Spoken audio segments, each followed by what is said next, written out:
Imagine que você está andando na rua e encontra R$ 100 no chão. Seu primeiro pensamento provavelmente vai ser: isso é bom demais para ser verdade. Você olha para um lado, olha para o outro, vê se não é uma pegadinha, se aproxima da nota com cuidado e até o momento em que você pega ela na mão, dá uma olhada para ver se não é falso. A gente faz isso quando encontra um dinheiro no chão, mas nem sempre faz isso quando recebemos uma notícia que é impactante demais para ser verdade. Por que você não averigua? Olha que chique essa palavra, hein? Se os textos são verdadeiros ou não. Eu sou o Professor Nozem, para você que não me conhece, para você que me conhece, eu continuo sendo o Professor Nozem, e hoje nós estamos iniciando um grande projeto aqui no canal, chamado Sai do Óbvio. O Sai do Óbvio vem para te ajudar a sair do óbvio e aprender a lidar com as notícias que nós temos na internet. E hoje, nesse primeiro episódio, eu não estou sozinho, não estou sozinho, estou com a minha querida amiga Daniela Machado, do Educamídia. O Educamídia que vai ajudar a gente a aprender a se educar para ler melhor os textos dessa nossa internet midiática. Pois bem, é sobre isso, sobre essa educação midiática que a gente vai conversar com a nossa querida amiga Daniela Machado. Olá, Daniela, tudo bem? Seja bem-vinda. Oi, professor, tudo bem? Estou muito feliz de estar aqui fazendo parte dessa conversa com vocês. Ah, que bom, eu fico muito feliz de você estar comigo, ter acertado, né, aceitado estar conosco aqui, né, já tivemos um primeiro contato, né, há algum tempo aí, num evento do YouTube, e hoje tem essa alegria de poder bater esse papo contigo aqui e ajudar as pessoas que estão em casa também nessa educação midiática. Primeiro assim, você deve saber reconhecer bem as fake news por aí, certo? A gente não pode dizer que a gente está sempre a salvo, né, professor? É melhor não baixar a guarda nunca. Eu vou te trazer 3 notícias, você vai me dizer qual delas pode ser uma fake news. Tá bom, vamos lá. Tá bom? Olha lá, já joguei no fogo. já joguei no fogo, ó. A primeira diz assim, ó. Provas do Enem serão canceladas este ano. Primeira tá aí. Perceba que esse serão aí, ele tá escrito sem tio. Tá. Primeira coisa, tá? Segunda diz assim, ó. Inscrições para o Enem serão abertas. Tudo certinho, sem nenhum problema de escrita também aqui, tá? Tá. E a terceira, Enem tem o menor número de inscritos desde 2005. Fonte INEP. Primeira coisa que eu tenho que dizer é que às vezes a gente olhando só assim a informação, a manchete, às vezes a gente não consegue dizer só logo de cara se aquilo lá é confiável ou não. Né? Eu diria ali que a primeira, né, que as provas serão canceladas, é isso, né, professor? Isso. Eu ficaria com a pulga atrás da orelha, eu faria como você disse lá no começo da nossa conversa, que nem a nota de R$ 100. Eu ia olhar um pouco mais, ia pesquisar, ia verificar, ia fazer uma pesquisa, porque eu acho estranho, assim, uma coisa muito inédita, né? Tem que ter acontecido algo muito extraordinário para que a prova do Enem seja cancelada. Então, embora eu não consiga dizer só assim, olhando a manchete, que ela é verdadeira ou não, eu desconfiaria bastante dessa daí. As outras, né, inscrições serão abertas, é algo que é bem possível de ser noticiado. Mas a gente também tem que ficar de olho, confere lá a data, vê se está falando do Enem deste ano mesmo, vê se não é nada requentado, né? Nada que alguém pegou de algum outro ano e trouxe, né? E aquela que diz a informação lá sobre o número de candidatos, né, ter sido menor, é uma pista boa que a gente tem, o professor me disse que a fonte é o INEP. O INEP é o órgão que está lá, né, para fazer o Enem acontecer, né, responsável pela realização desse exame. Então, isso já me dá uma pista de que é bem possível que isso seja confiável, a menos que alguém tenha disfarçado e escrito de uma maneira dizendo que a fonte é o INEP, mas a fonte não é. Então, a dica principal, professor, é sempre assim: vamos pensar um pouquinho, vamos refletir um pouquinho antes de sair acreditando em qualquer coisa e fazer uma pesquisa rápida na internet, né? Isso é a dica de ouro. E eu acho muito bacana quando você traz ali a comparação com a nota de R$ 100, né?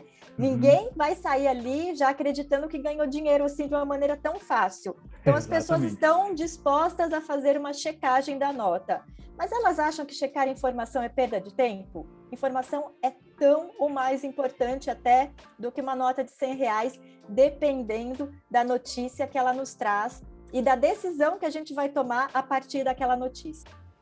Show de bola, é exatamente isso, né? As pessoas têm esse costume de apenas aceitar a notícia quando chega, né? Aceita e ok. A educação midiática é um conjunto de habilidades que a gente entende que são essenciais para que a gente possa ler as informações, mas também que a gente possa produzir conteúdo de uma maneira muito mais responsável, né, e ética. Porque hoje em dia, professora, a gente tem que lembrar que todos nós somos, ao mesmo tempo, consumidores, mas também produtores de conteúdo. Olha que bacana aqui a gente produzindo essa conversa, que vai alcançar a sua super audiência, né, vai chegar aí para milhares e milhares de pessoas. Isso é algo que não acontecia algumas décadas atrás. Então, a gente tem esse cenário em que muitas pessoas estão produzindo conteúdo.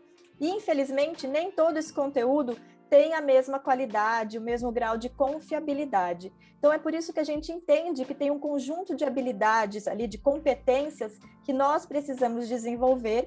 E o Educamídia vem trabalhando já há alguns anos para que essas habilidades cheguem ao maior número possível de pessoas. Deixa eu te perguntar, se eu fosse pensar em cinco passos, ou 4, enfim, que me ajudariam a identificar notícias verídicas e outras não tão verídicas, né? Não verídicas não, verídicas e não verídicas, melhor assim. Que 5 passos que eu poderia começar pensando? Acho que o primeiro deles vamos parar um pouquinho e refletir.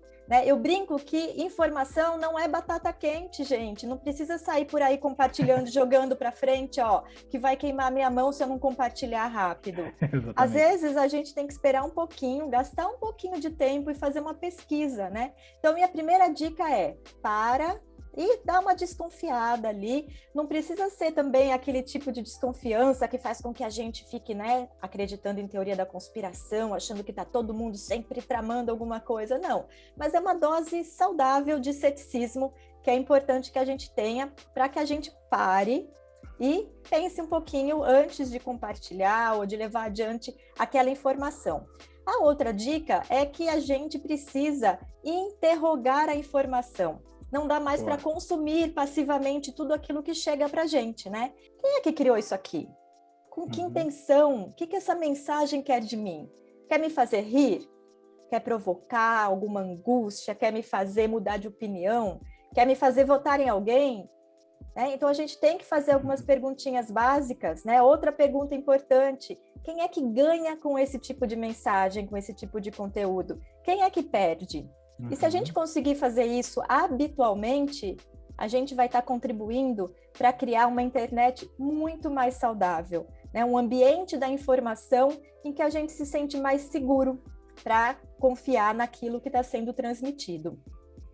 A gente está dizendo aqui, então, que a gente precisa ter uma nova forma de se relacionar com a informação, né? Hoje em dia, a internet está aí, enfim, as redes sociais, a gente vive neste mundo, né? Ele é deste jeito. Então, como é que a gente pode fazer para tirar o melhor proveito dele? A gente precisa, então, assumir a nossa responsabilidade, professor. Acho que isso é chave, né? Porque a gente fala de fake news, de desinformação, e aí entra naquela discussão: mas o que as plataformas poderiam fazer? Mas tem legislação que poderia ser feita? Claro, todos os atores têm algo que eles poderiam fazer melhor, mas a gente também tem que olhar para o nosso papel. O que é que eu posso fazer melhor?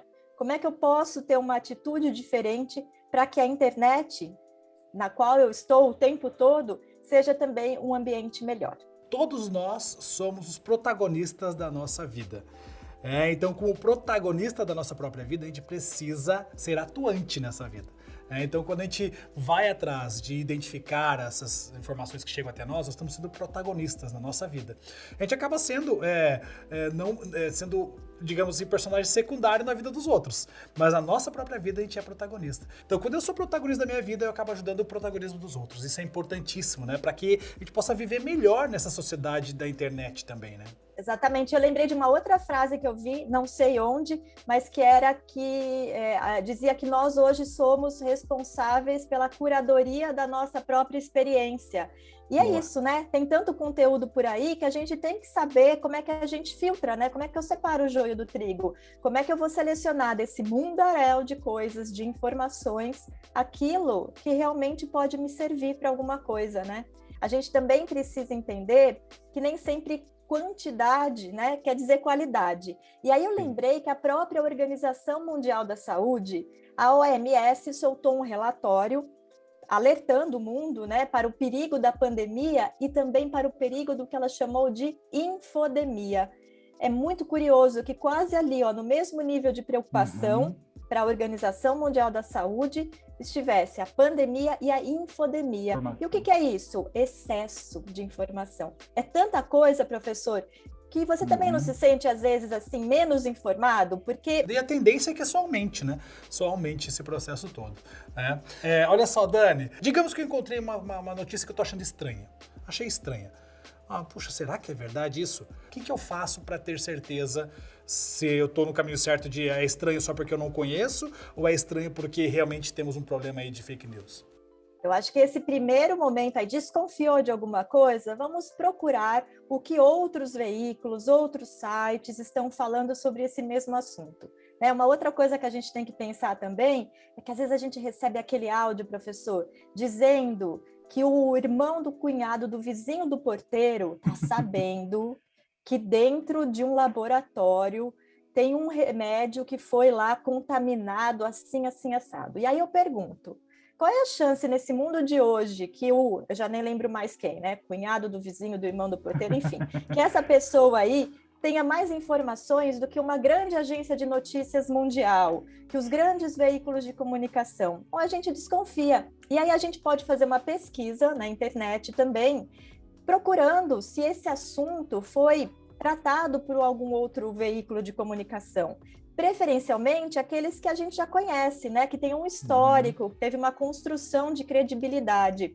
Muitas vezes também a gente jogar ali na ferramenta de busca, né? No buscador, a gente joga ali uma ou duas palavras-chave ali daquele assunto que a gente está lendo ou ouvindo, mas a palavra boato ou fake news, a gente pode encontrar já alguém que tenha feito esse trabalho de checagem. Porque hoje a gente tem um grupo de jornalistas trabalhando nisso, né? As agências de checagem de informação são um ramo do jornalismo e eles lá se dedicam a esse tipo de checagem. Muitas vezes essa pesquisa aí já resolve a nossa vida, nem demanda tanto tempo assim.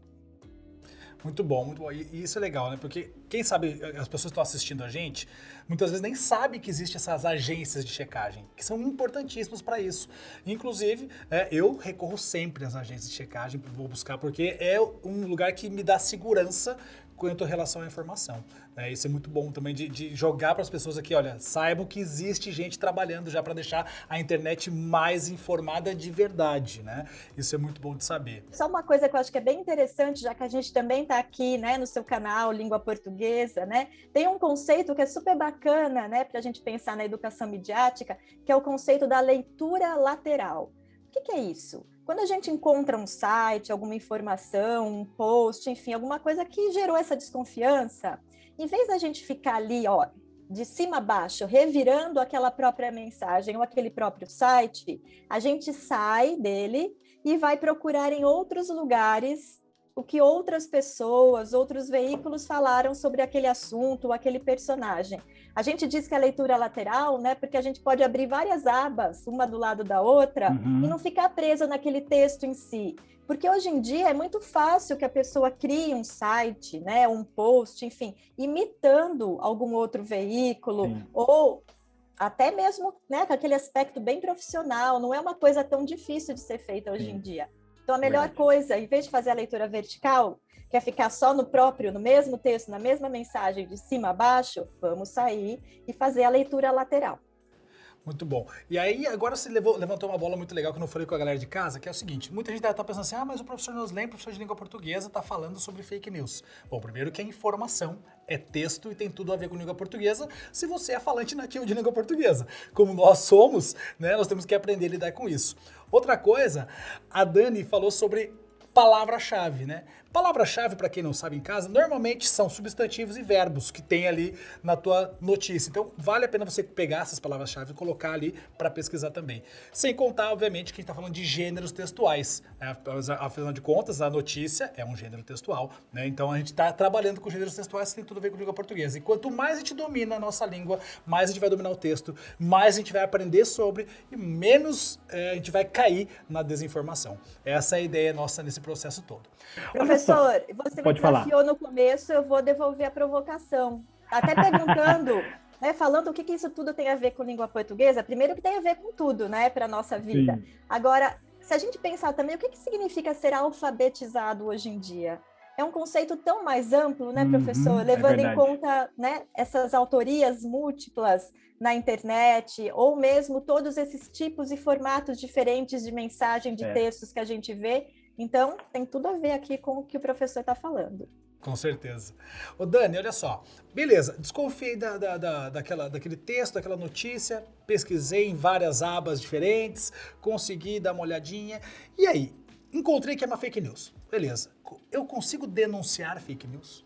A gente consegue, sim, dependendo do lugar, do ambiente, da plataforma, né, em que tiver, a gente pode fazer pelos canais de denúncia dessas plataformas. Agora, a gente também tem que entender uma outra questão, que é muito delicada, né, que é essa discussão super importante entre a fronteira da liberdade de expressão com a desinformação ou com o discurso de ódio. Hoje em dia, infelizmente, em nome da tal da liberdade de expressão, muita gente sai por aí dizendo qualquer coisa, sem a menor responsabilidade.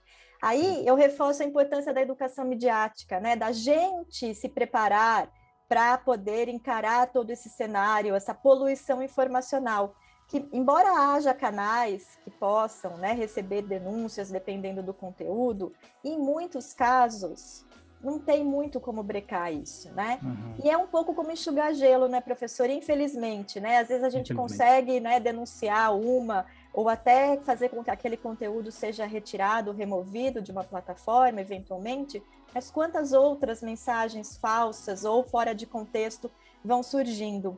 Então, tem sim mecanismos de denúncia, né? É bacana a gente dar uma espiada ali nas plataformas, olhar direitinho ali como é que cada uma funciona, né? Porque são diferentes, mas eu diria que é melhor a gente estar preparado para fazer essa leitura mais crítica do mundo. Então, olha só, a gente vai fazer essa dinâmica agora, Dani, para fazer a prática da coisa, tá bom? Então, ó, primeiro, o título da notícia é assim, ó. Faça o Enem sem sair de casa. INEP cogita fazer a próxima edição do Enem virtual. Bom, quando eu leio essa manchete, essa notícia, é possível a partir dela já saber se é verdadeiro ou não? É difícil, né? Só com base nisso. A gente pode sim ter ali uma luzinha amarela que acende, pensando que coisa estranha, né? Como é que vai fazer o Enem em casa? É uma prova, como é que você vai garantir que o aluno não vai olhar na internet ou não vai consultar os universitários ali do lado dele? Então, eu já desconfiaria, né? Embora só por si só não dá para a gente ter certeza absoluta. Aí, olha só, aí tem a fonte e a data, tá? A fonte Jornal Trololó, né? E data maio de 2019.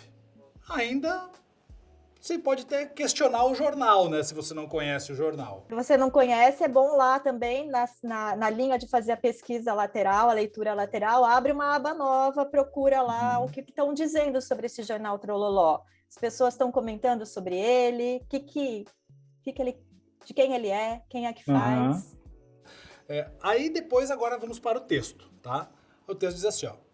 Há alguns anos, o INEP vem cogitando a possibilidade de transformar o vestibular do Enem em uma metodologia 100% virtual e à distância. A partir deste ano, os alunos não precisarão mais sair de casa para tentar o exame. Saiba mais. Só que, nesse texto, meu olho já foi doendo na leitura, porque tem um verbo haver ali no lugar que não era, tem um verbo haver sem acento também. Então, assim, tem alguns erros ortográficos que foram pegando aqui na minha leitura. Isso pode ser um indício de que essa notícia talvez não seja tão verdadeira? Pode, mas a gente também não pode contar só com isso, porque como eu disse anteriormente até, hoje em dia é muito fácil criar uma informação falsa, né, com um aspecto profissional. A gente com poucos recursos, né, tem tantos aplicativos hoje em dia que são baratos ou até mesmo gratuitos, que a gente consegue manipular muito esse conteúdo. E tem gente que a gente sabe que infelizmente faz isso quase que profissionalmente, né? Tem toda uma indústria da desinformação que ganha ou dinheiro, ou ganha porque está convencendo as pessoas a votarem neste ou naquele candidato, enfim, de alguma maneira estão ganhando com isso. Então, erro ortográfico é sim um indício, mas a gente não deve ficar pensando que só porque não tem erro, então é confiável. Não necessariamente. Olha se o perfil na rede social é verificado, mas a comprovação de que aquele perfil é mesmo daquela pessoa não necessariamente é garantia de que tudo que está sendo dito ali é confiável ou verdadeiro. Às vezes aquela pessoa é ela mesma, né? O perfil que está lá é justamente daquela pessoa, mas quem garante que ela está falando tudo de qualidade ali? Exatamente, show de bola. E aí o que eu ia comentar é que, para mim, quando eu bato o olho nesse texto, eu já desconfio, falo, opa, tá com muito erro, eu vou pesquisar em outras abas se isso é verdade ou não, né? Inclusive, vale a pena comentar com a galera em casa, eu já fiz um curso com o pessoal da Educamídia para aprender como fazer isso. E lá eles levam vários textos diferentões que se fala, não, isso aqui deve ser mentira, quando você vai pesquisar é verdade. Aí você fala, não, isso aqui é verdade, você vai pesquisar é mentira. É impressionante como tem disso também nesse processo. Por isso que checagem, né, e leitura crítica não é adivinhação, né, professor? Não é que a gente vai olhar só a manchete, um título e vai falar, acho que é verdadeiro ou acho que é falso. Não, demanda uma certa pesquisa, demanda uma certa investigação ali, por menor que seja. E sem contar que quando a gente pega, né, a gente comentou agora, a data, 2019, já para a internet até relativamente antigo, né? E pegando o jornal Trololó, que não tem muita referência também, já ajuda nessa fonte, opa, talvez não seja tão boa assim. Agora, olha só, se eu fosse te perguntar aqui, que sites são confiáveis para essa consulta? Que vocês do Educamídia indicam para fazer essa pesquisa de veracidade? Isso varia muito de acordo com o assunto, né, professor? É claro, a gente pode fazer uma lista de, por exemplo, veículos de comunicação, sites jornalísticos, por exemplo, que a gente já conhece há muito tempo, que a gente sabe que trabalham com jornalismo profissional.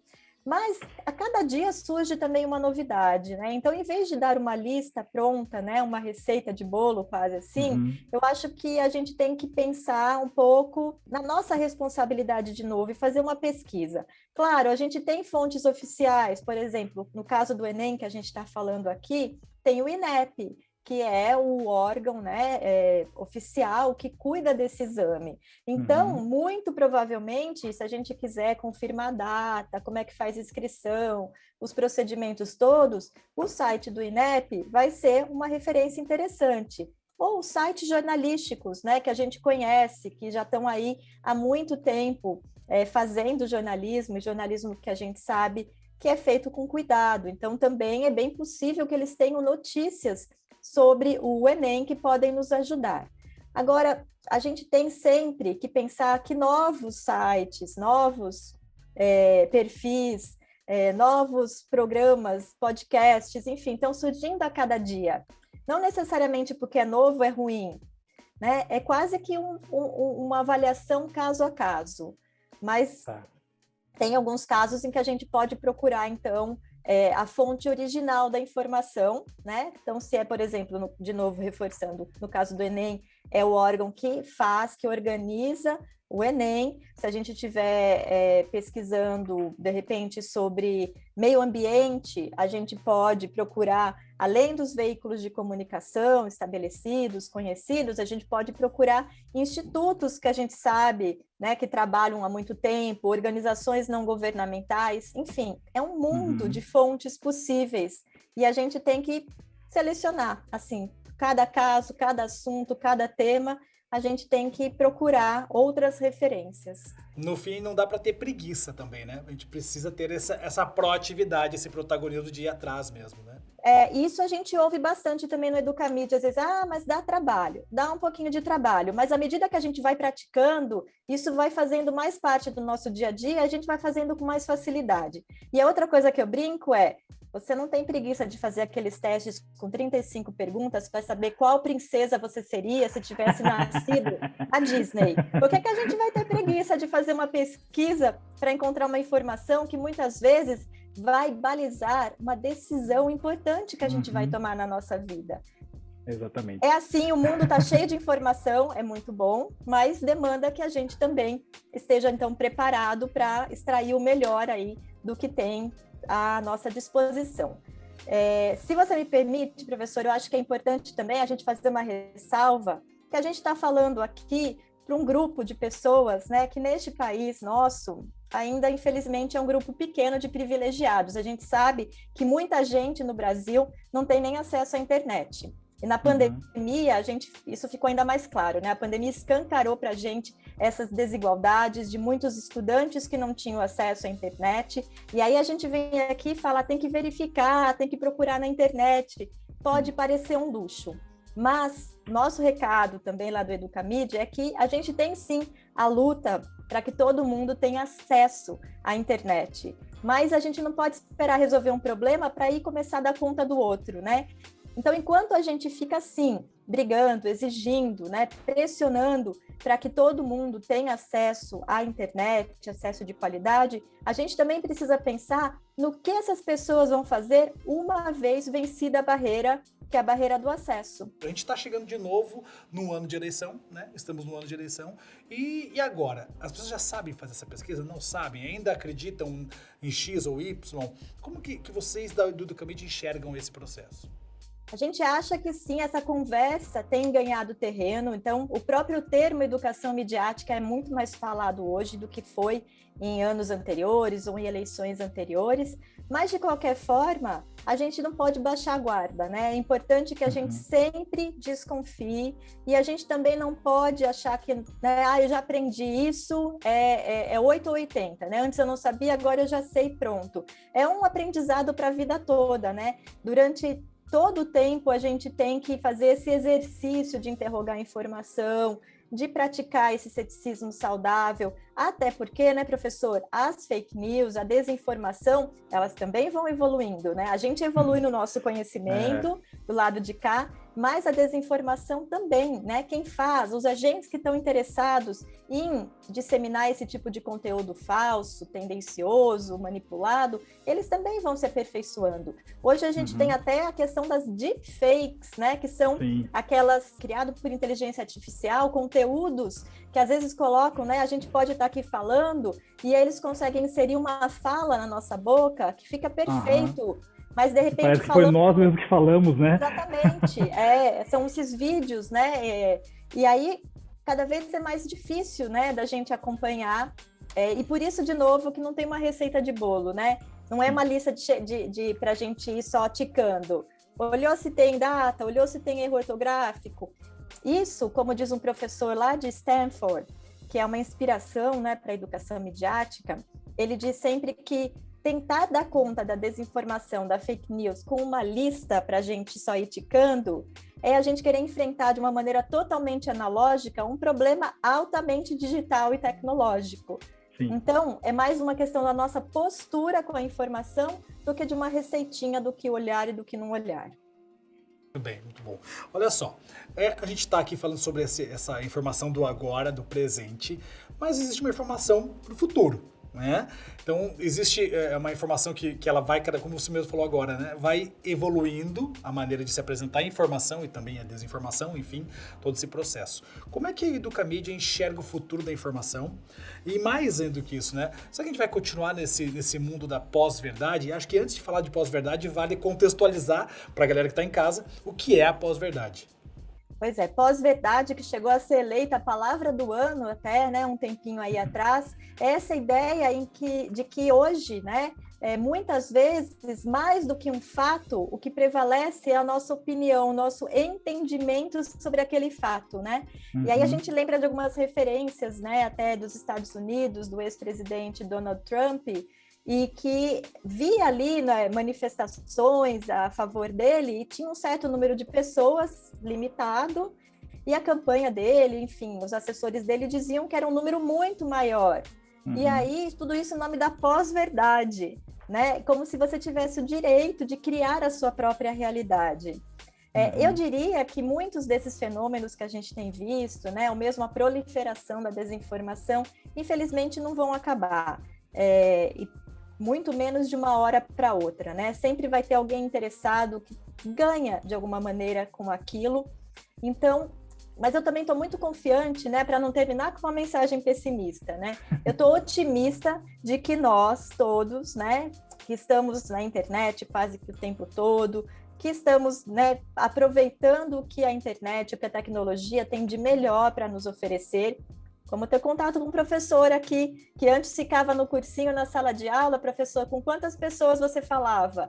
Hoje, alcança toda essa galera que está aqui. Isso é muito bacana. E a gente vai aprender cada vez mais, então, a tirar proveito, né, a ficar com esse lado, digamos, fortalecedor e saudável da internet, das redes, e a gente vai conseguir se blindar, de certa forma, da desinformação, da fake news, do discurso de ódio. Eu acho que se a gente assume a nossa responsabilidade, cada um de nós aqui, tentando fazer a sua parte para criar um ambiente informacional mais saudável, isso já vai dar um super resultado. Show de bola. Olha só, a gente vai entrar agora numa outra dinâmica em que eu vou pedir a participação de quem está em casa. Então, nós dois estaremos aqui junto com eles, porque é o seguinte, eu vou trazer algumas fake news em relação aí às últimas eleições, tá? Vou trazer algumas fake news e vou jogar pra galera de casa dizer se é verdade ou se é mentira. Se é verdadeira, porque pode ser que tenha aqui uma informação que não seja fake news. Então eu vou trazer algumas notícias. Notícias, algumas verdadeiras, outras não. E o público de casa, você que está em casa, vai colocar nos comentários se a informação é verdadeira ou falsa. A gente vai colocar nos comentários aqui e depois nós vamos comentar nós dois aqui se são verdadeiras ou não. E por que são verdadeiras e por que são falsas também. Essas notícias que vão aparecer aqui, tá bom? Então essa é a nossa dinâmica de agora. Você que está em casa precisa participar, colocar aqui nos comentários se é verdadeiro ou falso. A primeira diz assim, ó. Alguns eleitores informaram que não encontraram a tecla confirma nas urnas eletrônicas. Essa é a primeira informação que está aqui. E aí? Verdade? Mentira? E agora? Fica essa informação aí. Eu já vou para a segunda, hein? Segunda. O mesário pode anular o voto do eleitor. O mesário pode anular o voto do eleitor. Segunda informação. Vai colocando aí. 1, 2, vai colocando se é verdadeiro ou falso. 3. Só o Brasil, Cuba e Venezuela utilizam urna eletrônica.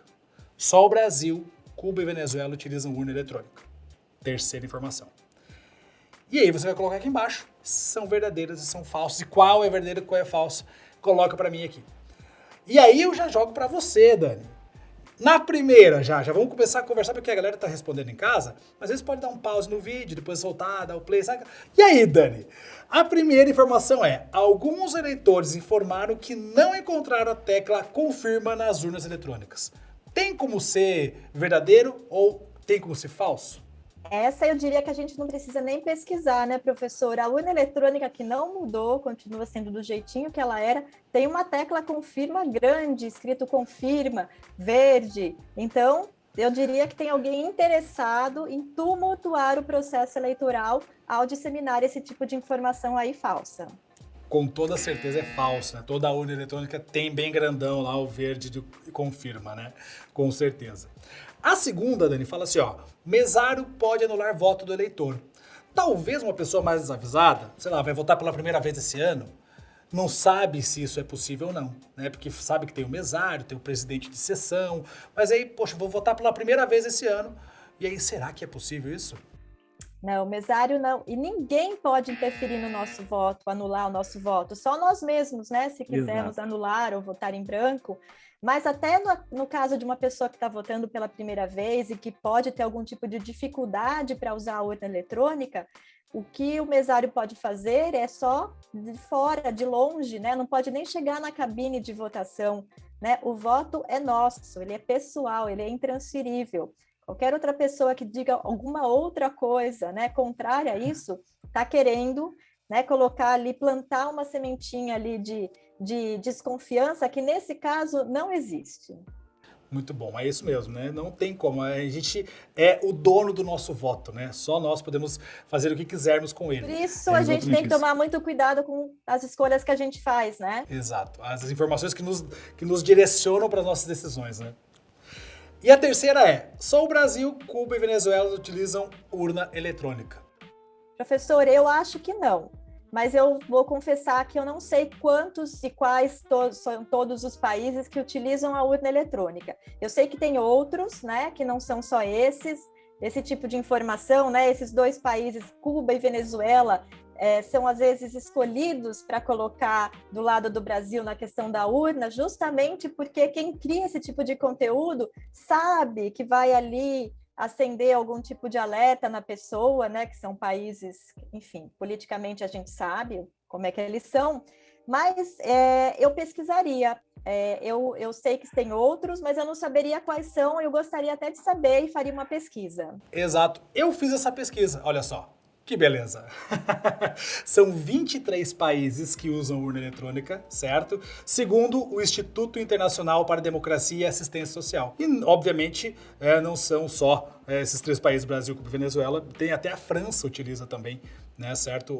A urna eletrônica, sem contar alguns outros pleitos menores, 18 pleitos regionais, até dentro dos Estados Unidos tem também alguns estados que usam urna eletrônica, assim como Índia, Canadá e tantos outros países por aí, né? É muito legal, professor, que às vezes também a gente fica com preguiça de pesquisar, fala, tem que pesquisar para verificar, mas essa também é uma oportunidade da gente conhecer mais coisas, né? Expandir o nosso conhecimento. Olha que bacana saber disso. Exatamente. E conhecimento nunca é demais, sempre vai abrir nossa cabeça, nossa mente para poder viver melhor. Eu sempre costumo dizer para as pessoas que quanto mais a gente aprende, melhor a gente vive.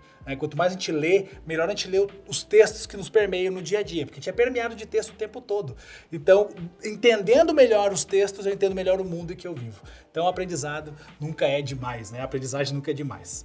Olha só, imagine que eu caí numa fake news e passei para frente. Puxa, e agora? Como é que eu faço para retroceder nisso, ou para me desculpar, ou para tentar falar para as pessoas, olha, eu errei. Como é que faço para mudar? Como é que eu faço? Tem como fazer isso? A gente não vai conseguir realmente desfazer totalmente, né? Uma vez compartilhada uma informação, a gente meio que perde controle para onde que ela foi, né? Quem mais que voltou a compartilhar.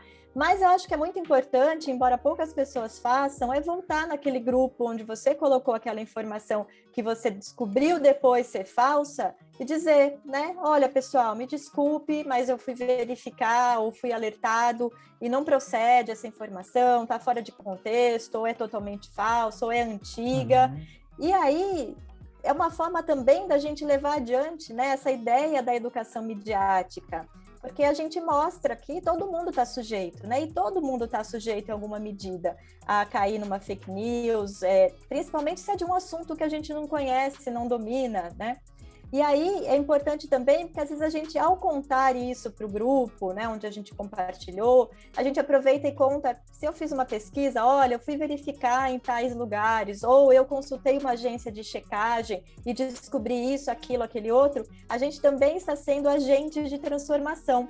Nós estamos também promovendo a educação midiática junto àquele nosso grupo. Porque, professor, não é como você, mas todos nós somos um pouco influenciadores também, né? Ali nas nossas comunidades, né, por menores que sejam, nas nossas redes, a gente pode, quem sabe, fazer essa diferença. Show de bola, é isso mesmo. Hoje todo mundo é influenciador de alguma forma, né?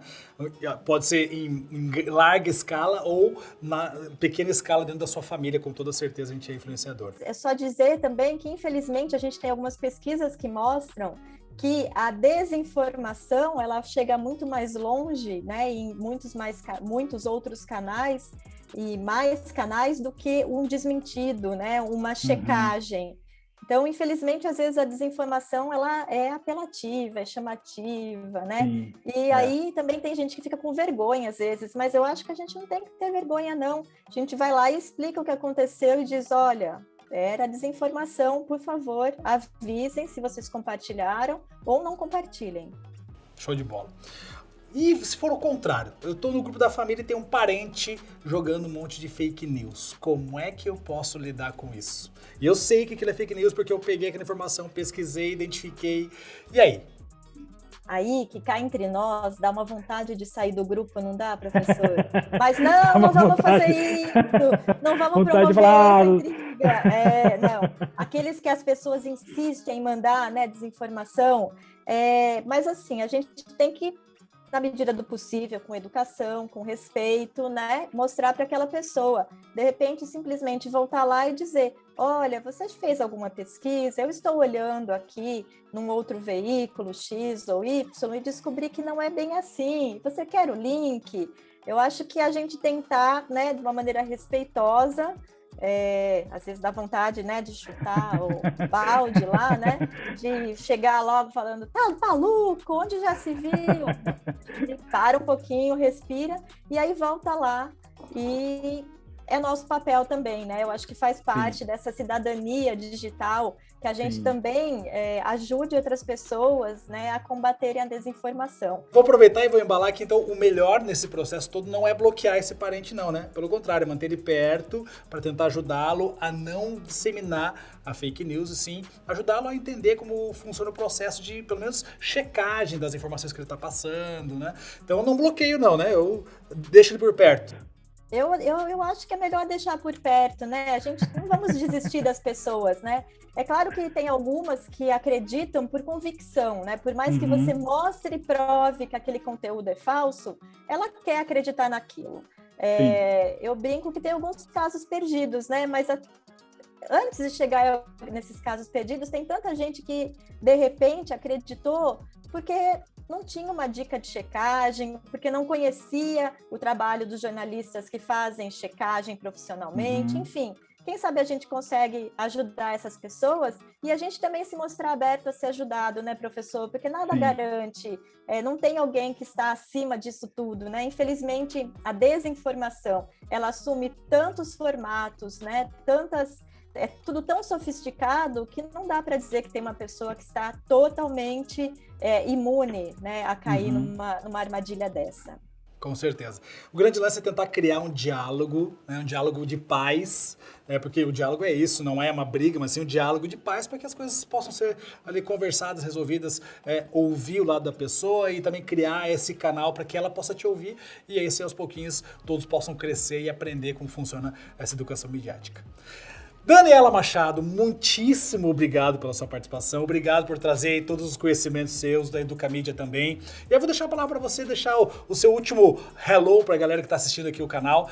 Muitíssimo obrigado por aceitar estar aqui comigo também nesse nosso bate-papo, nesse projeto chamado Sair do Óbvio. É uma honra para mim estar aqui, saindo do óbvio, adorei. Contem com o Educamídia sempre que quiserem, que acharem que a gente pode ser útil. O Educamídia é um projeto totalmente aberto e gratuito, né, professor? Então, acho bacana, se você quer saber um pouquinho mais, quer entender um pouquinho melhor sobre não só o combate à desinformação, mas outros vários temas da educação midiática, tem o site do Educamídia, que é o educamídia.org.br, e vamos sempre pensar nisso. Qual é a minha responsabilidade? Qual é o meu papel? O que eu posso fazer de diferente para promover um ambiente informacional mais saudável? Eu acho que se cada um fizer um pouquinho, né, a gente já vai conseguir avançar bastante. E mais uma vez, obrigada e parabéns aqui por esse novo projeto. Professor, uma honra estar aqui. Obrigado, Dani, eu agradeço demais você estar aqui comigo, obrigado. Muito bem, pessoas, então agora chegou a sua hora de testar os seus conhecimentos. E agora vem o quiz da veracidade. Vamos ver o quão preparados vocês estão para esse quiz. Então vamos lá, primeira perguntinha do quiz da veracidade é o seguinte. Quando uma informação chega até você, você tem o costume de buscar a fonte dela, ou se foi alguém de confiança que te mandou, você acredita de primeira? Dependendo do que você responder, você vai marcar pontos ou não. No final, você vai somar a sua pontuação para saber como você está. Então, primeira pergunta aí, vamos lá, hein? Quando uma informação chega até você, você tem o costume de buscar a fonte dela, ou se foi alguém de confiança que te mandou, você aceita de primeira. Guarda aí, daqui a pouquinho nós vamos para as respostas, hein? Guarda aí. 2. Você procura ver se essa notícia também foi noticiada por outros veículos antes de repassá-la ou não? E aí? Vê a notícia, você vai buscar outros veículos para repassar ou já repassa de cara? 3.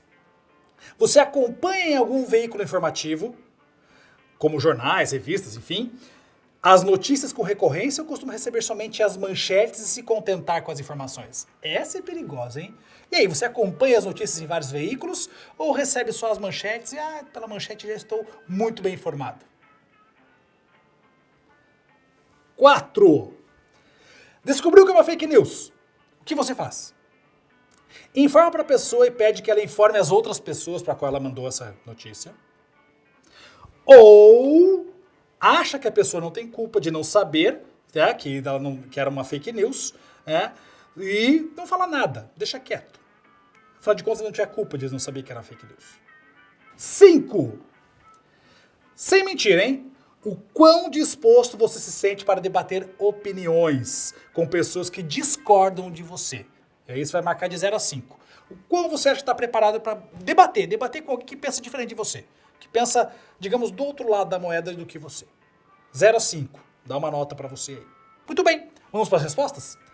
Se você na primeira, que era lá, quando uma informação chega até você, você repassa simplesmente porque a pessoa que te mandou é conhecida ou não, o que você respondeu? Você busca a fonte ou você só repassa? Se você respondeu que busca a fonte, 1 ponto para você, é isso mesmo, né? Não é porque a pessoa é conhecida sua que você vai sair passando para frente. Sempre busque a fonte, beleza? Se você não respondeu isso, é 0. Já vai anotando, porque depois você vai colocar aqui nos comentários para mim qual foi a sua pontuação, tá? 2. Você procura ver se essa notícia também foi noticiada por outros veículos ou repassá-la de qualquer jeito, ou não? Me diz aí. Se você disse que checa a notícia em outros veículos, ponto para você. Se você não checa e só repassa, 0 pontos por enquanto. Cuidado, hein? Vamos ver como que tá aí essa sua maneira de lidar com a informação, hein? A 3. Você acompanha algum veículo informativo? E se você acompanha, você tá contente só com as manchetes ou gosta de estar lendo tudo sempre? Se você respondeu que você acompanha vários veículos informativos, ponto para você. Se você está satisfeito com as manchetes, 0 pontos. Já entenderam como que é a dinâmica, né, gente? Já entenderam que tem que estar buscando. Não pode ter preguiça, hein? 4. Se você descobriu que é uma fake news, você avisa a pessoa que te mandou para avisar as outras que ela mandou que é uma fake news, ou não, a pessoa que te mandou não tinha culpa de não saber que era fake news. Se você disse que avisa a pessoa, ponto para você. Se você não avisa, 0 pontos. E a 5, está preparado para um debate com uma pessoa que pensa diferente de você? O quanto você está preparado de 0 a 5? Se você marcou aí entre 0 e 2, você não está preparado. 3, 4 e 5, 3 e 4 meio preparado, 5 muito preparado.